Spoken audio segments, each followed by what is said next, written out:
اہل بدر کے اندر حضرت حسنین کریمین نے شرکت نہیں کی، لیکن جس وقت مال غنیمت آیا مال پاس تھا اور حضرت عبداللہ بن عمر رضی اللہ تعالیٰ عنہ ان کے بیٹے بھی ساتھ،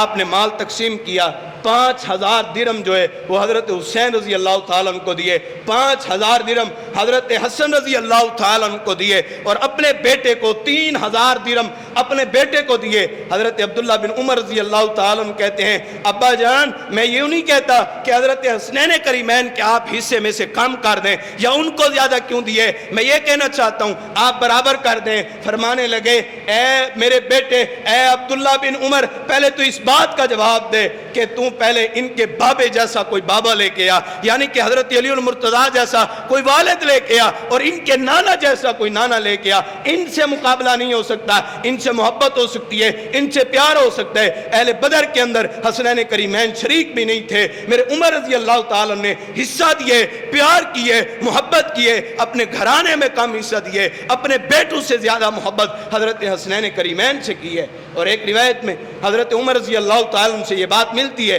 کہ اللہ کے پیغمبر صلی اللہ علیہ وآلہ وسلم کی زندگی کے بعد جیسی ذمہ داریاں اللہ کے پیغمبر ادا کرتے تھے، ویسی ذمہ داریاں حضرت عمر رضی اللہ تعالیٰ بھی ادا کرتے تھے۔ ایک مرتبہ ایسے ہوا کہ حضرت